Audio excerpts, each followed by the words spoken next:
Hi class, and welcome to week number 10. We have our first big essay due this week. It's going to be worth twice as many points as our other essays.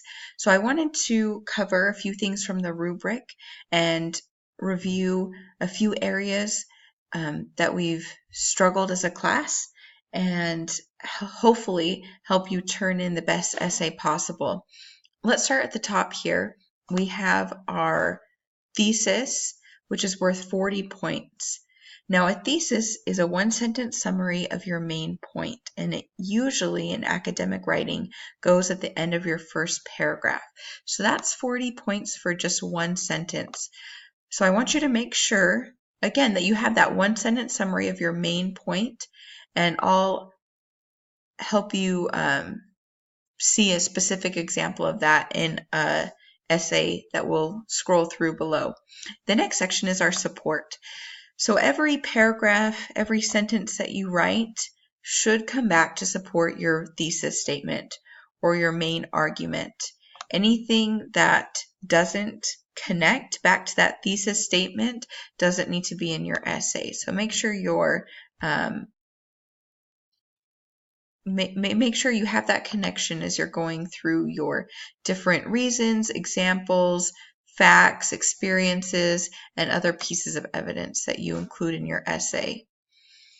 We had a lot of students leave out their introduction or their conclusion in the previous essays. With your introduction, you don't want to jump right into your main arguments. You want to preface the issue that you're focusing on, and then you want to end that first paragraph again with your thesis statement. And then once you're finished with your main arguments, you don't want to just end. You want a conclusion where you're able to tie all your ideas together, restate your thesis, and just have a nice ending to your essay. With focus and organization, we want to make sure our essay is connecting and unified and that it has a nice flow to it. One of the best tips I can give you is to read your essay out loud before submitting.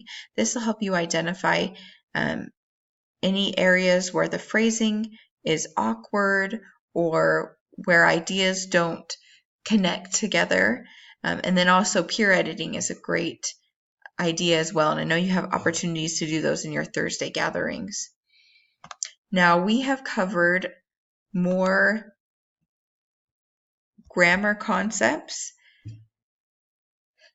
than our former essays. So I'm going to be more strict on my grading here in this section, which again is a big chunk of your essay. So please make sure to review those rules, go back to former lessons, take the time to proofread your essays.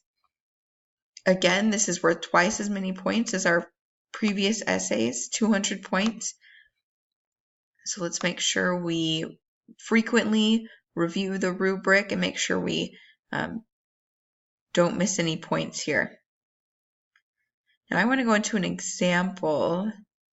Up to this point, I haven't deducted points for missing our MLA heading here.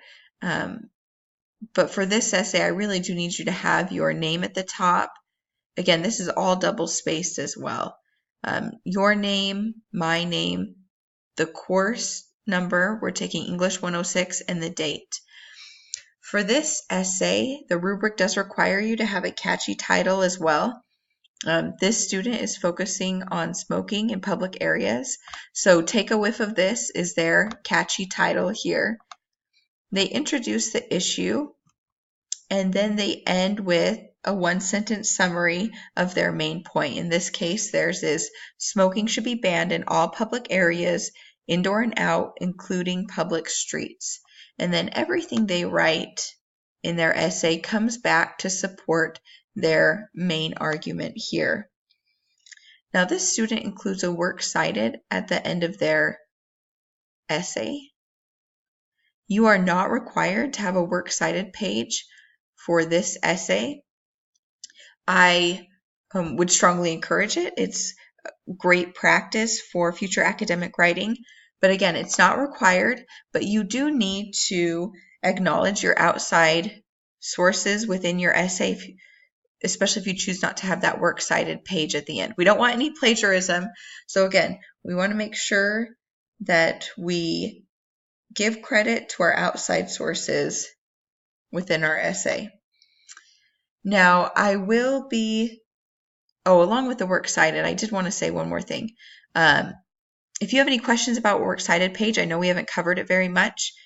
Please let me know. And Purdue OWL is a wonderful website that you can go to for MLA guidelines.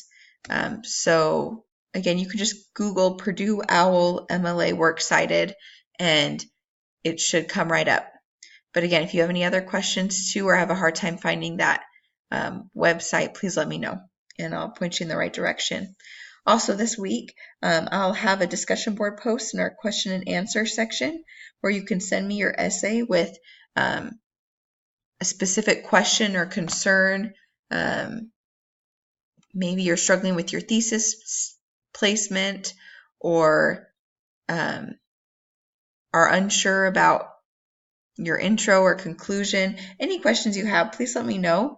But I do want you to ask specific questions on your rough drafts, and you can just attach them in that question and answer section. And if you are also interested in peer edits, maybe some of you can coordinate in that section as well and swap papers if you'd like another opportunity to have someone else look over your paper. I look forward to reading your essays. I know these essays are expected to be a little longer as well, 2 to 3 pages, but this class has always gone well beyond the usual length requirement, so I'm not worried about that. I'm looking forward to reading your essays, and I hope you have a wonderful week.